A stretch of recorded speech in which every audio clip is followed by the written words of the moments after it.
जिसने जीवनसाथी को निम्ति यसमा प्रार्थना गर्दै आइरहेका थिए। प्रभुजी त्यो उत्तरमा तपाईँलाई आजको समयसम्म तपाईँ हामीलाई सम्हाल्दै ल्याउनुभयो। प्रभु तपाईँलाई धन्यवाद दिँदछौँ। अनि जो आज प्रभुजी यसमा तपाईँको सामने धन्यवादी भइकन आउँछु प्रभु साथीले यस दिनको लागि पनि प्रभु साथीले मल्टिजनले सदैव तपाईँको प्रियजनहरूसँग Hi everyone guys, खुलुमबाय नोंथांमोनखौ आंनि गुबुन मोनसे भिडिअ बरायनाय थाबाय।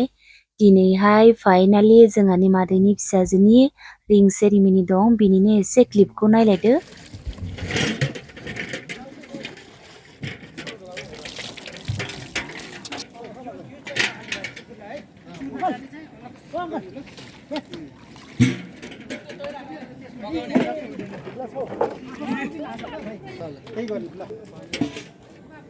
चिकन कौन सा चिकन है ये सुअर का चिकन है। सुअर का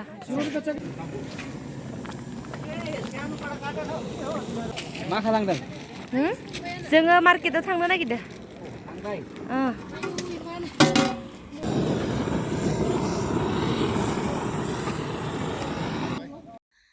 तो बिनि थाखायनो जोङो प्रेजेन्ट लांनो होननानै फैबाय आरोना आब' आरो आं आरो दादि ओमफ्राय रानियाबो फैफादों जायबा हिन्जाव गोदान जागोन गावनि गोसो बायदि चइस खालामनो फैबाय बेबो। तो जोङो साब्रैबो फैबाय आरोना लोगोफोर, नोंथांमोना नायनो हागोन नै जि मोजां मोजांथार कहिमानि दुकानफोरा बिराद स्टेन्डार्ड आरोना लोगोफोर। आङो भिडिअखौ फार्स्टनिफ्रायबो लानो हायासै दै, समनि बिराद आंखाल, बेनि थाखायनो अब्लाबो नोंथांमोना बेखौनो नायनानै इन्जय खालामदो ना मा होनो। फाइनालि नै बियो मालाय चइस खालामबाय गावनि नांगौखौ, जों बेखौ पेक खालामनो थाखाय बुंबाय आरोना बेखौ लानोसै होननानै।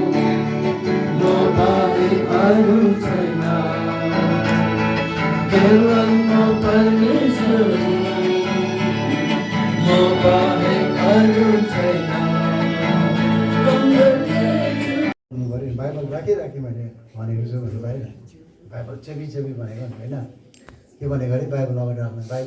बाइबल चाहिँ के छ अरे परमेश्वरको वचन हो। यीशु मसीह साक्षी छ। यीशु मसीह के छ अरे साक्षी। ठिक अब रहेछ उसले मगनी गर्नुको लागि तयार छ। तिमी तयार छौ? पक्का?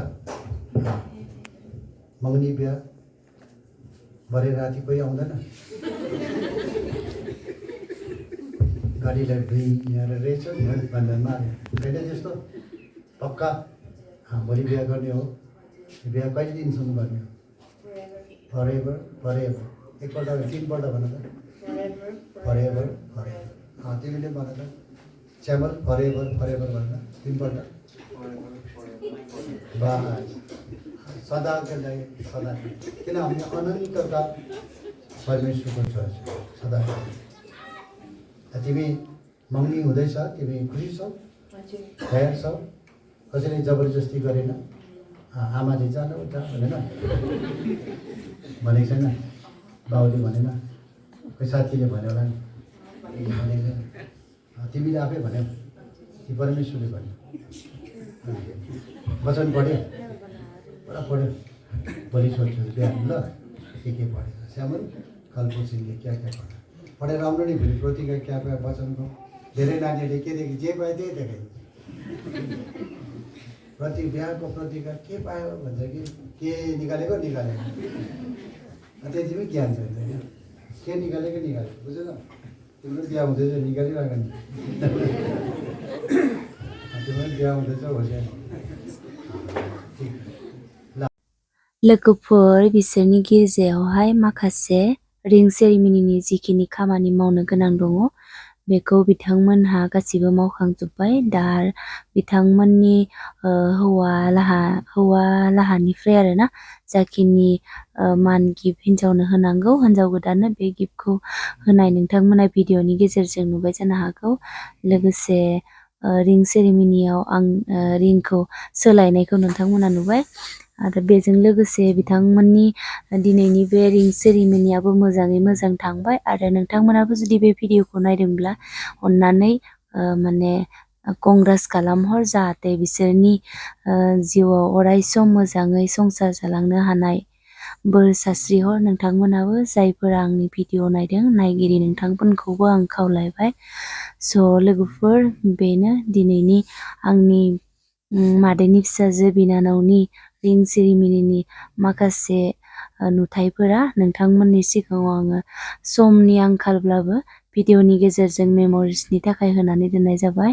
थ' दा माखासे मान बावनाय आरो गिफ्ट होनाय हाबाफारिखौ मावगासिनो दङ।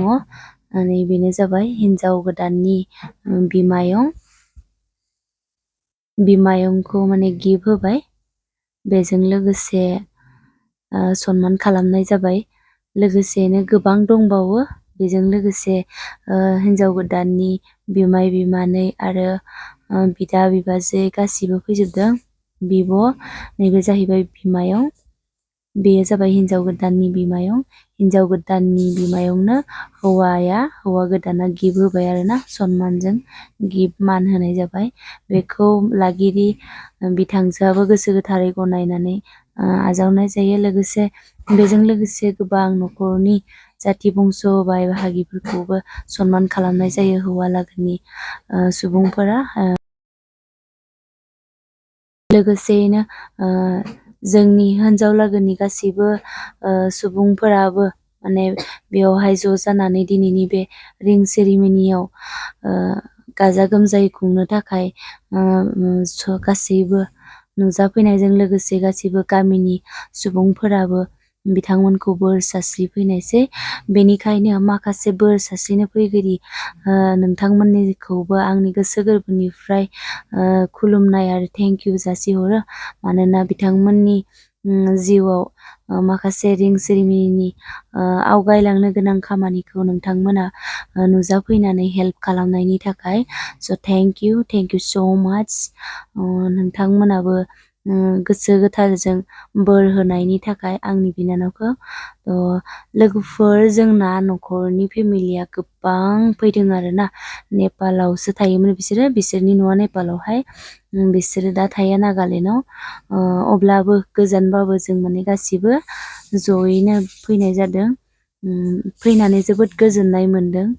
जोंनि बिनानावनि जिहेतु रिं सेरिमनिखौ मोजाङै मोजां जाफुंसारलांहोनो हानायनि थाखाय जों न'खरनि गासैबो सोद्रोमाजों लोगोसे रायजो राजाफोरनिसिमबो गोजोननायखौ मोनदों आरो नुनो मोनदों। बेजों लोगोसे दा हौवालाहानि न'खरखौ हिन्जाव गोदाननिफ्राय मान बावनाय हाबाफारि एबा गिफ्ट होनाय। दा हिन्जाव गोदाना हौवा गोदान न'खरनि गासैबो जाथि बंस'फोरनो मान बावनाय हाबाफारिया जाबाय। बेजों लोगोसे बिथांमोननि न'खरनि जाथि बंस'फोराबो बेवहाय लोब लोब फैनानै नुजाफैदों। बेनि थाखायनो बिथांमोनखौबो आंनि गोसो गोरबोनिफ्राय लोगोसे जोंनि हिन्जाव गोदान न'खरनिफ्राय रोजा रोजा थेंक इउ जासिहरो। मानोना बिथांमोना जोंनि सासेल' नायल' जाल' बिनानावखौ गावसोरनि बिहामजो एबा फिसाजो महरै गनायनानै लानायनि थाखायबो जोंनि न'खरनिफ्राय थेंक इउ जासिहरो। आसा खालामो बिथांमोननि न'खरा जोंनि बिनानावखौ मोजाङै मोजां संसार लामायाव आलो गोजोनै लाखिगोन होननानै बेखौनो मिजिंथियो। बेजों लोगोसे बिथांमोननि मान होनाय एबा गिफ्ट होलायनाय हाबाफारियाबो जोब्बाय। फारिनि उनावहाय मोजाङै मोजां रिं सेरिमनिनि जोबखांनायनि उनावहाय जानायनि लाहार फाहार बेखौ आं नोंथांमोननि सिगाङाव दिन्थिबाय थानो हायासै लोगोफोर। बेनि थाखायनो आङो सरि बियो। मानोना समनि गोबां आंखालनि जाहोनाव आङो नोंथांमोननिसिम दिन्थिनो हायासै। नायलांदो लोगोफोर आरोबाव। जीवन साथीको निम्ति यसमा प्रार्थना गर्दै आइरहेका थिए। प्रभुजी देवतरमा तपाईँलाई आजको समयसम्म तपाईँ हामीलाई सम्हाल्दै ल्याउनुभयो प्रभु तपाईँलाई धन्यवाद दिँदछौँ। जो आज प्रभुजी यसरी तोकिएको समय प्रभुजी आज जो मौनीको सेवा पाठमा तपाईँले छोरालाई बाह्रमा तपाईँले आशिष तपाईँ दिनुभएको छ। आज दासबाट हामीले धेरै मेसेजहरू सुनेको छौँ। आज प्रभुजी यो मौनी चाहिँ के कारण हुनुपर्छ भनिकन तपाईँले हामीलाई बुझाउनु भएको छ। प्रभुजी तपाईँले हामीलाई आशिष दिनुभएको छ। आज हामीले यो वचन सुनेर प्रभुजीसँग पुऱ्याउने होइन तर यो वचनलाई पालन गरिकन सधैँ नै वचनको अनुसार हामीले चल्नु परेको छ। तपाईँले हामीलाई सहायता गर्न कामहरू पनि बिन्ती अनि प्रार्थना गर्दछौँ। प्रभुजी हामीलाई यहाँ सहायता गर्नुभएको लागि तपाईँलाई धन्यवाद छ। अब उब्रेको समय सब तपाईँको हातमा जिम्मा लगाउँदै बिन्ती प्रार्थनालाई प्रभु यीशु ख्रीष्टको नाममा राख्छौँ। पितालाई स्वर्गमा सुनेर ग्रहण गरिनुहोस्। सामने फेरि पनि झुक्दछु तपाईँको सामने धन्यवादी भइकन आउँछु प्रभु साँच्चै यस दिनको लागि पनि प्रभु साँच्चै मल्टिजनले सदैव तपाईँको प्रियजनहरूसँग मिलिकन प्रभु साँच्चै आजको सेवाकाईलाई प्रभु तपाईँ बारी मात्रमा तपाईँले आशिष तपाईँले दिनुभयो। विभिन्न जग्गादेखि प्रभु तपाईँको विश्वासी जनहरूको प्रभु तपाईँले ल्याउ पुर्याउनु भएको छ प्रभु धन्यवाद छ। फेरि पनि आजको सेवाकाई प्रभु साँच्चै तपाईँको दासद्वारा भइकन प्रभु तपाईँ मध्यम भइकन प्रभु साँच्चै होसिया 1920 भइकन प्रभु तपाईँ एउटा प्रभु साँच्चै हामीलाई प्रभु तपाईँले बोल्नु भएको छ प्रभु धन्यवाद गराउँछु प्रभु। कति प्रभु तपाईँको जनहरू यस एङ्गेजमेन्टको लागि प्रभु आएको छ प्रभु उनीहरूलाई पनि प्रभु केही न केही आशिष प्रभु हामीबाट भइकन या साथै यस वचनद्वारा भइकन प्रभु तपाईँले नै बोल्ने काम तपाईँले गरिदिनुहोस् प्रभु तपाईँ बोल्नुहोस् प्रभु यस विवाहको लगामा प्रभु यस एङ्गेजमेन्टको लगामा प्रभु तपाईँको एउटा आशिषित प्रभु तपाईँ यस ठाउँमा प्रभु तपाईँले नै दिनुहोस् प्रभु तपाईँ एउटा ट्रुथ टिचिङ प्रभु तपाईँले दिनुभयो प्रभु धन्यवाद छ प्रभु तपाईँ कति युथहरू छ उनीहरूलाई पनि प्रभु तपाईँ एउटा चेन्जेबल लाइफ प्रभु उनीहरूको मन हृदयलाई पनि प्रभु तपाईँले टोर्नुहोस् प्रभु तपाईँले नै बोली बक्सिनुहोस् प्रभु तपाईँ भविष्यमा गइकन प्रभु तपाईँ नै प्रभु सहायता तपाईँले गरिदिनुहोस् प्रभु यस दिनको लागि पनि हामी धन्यवाद टक्राउँछौँ। कति प्रभु तपाईँको जनहरूलाई प्रभु तपाईँले प्रभु टाढा नजिकद्वारा भइकन प्रभु तपाईँले ल्याउ पुर्याउनु भएको छ प्रभु धन्यवाद छ। फेरि पनि जो अब यात्राको लागि पनि प्रभु तपाईँ भोलिको यात्राको लागि पनि प्रभु तपाईँ सफल तपाईँले गरिदिनुहोस् प्रभु यो सेवाकाई प्रभु तपाईँ सहायता तपाईँले गर्नुभयो धन्यवाद छ।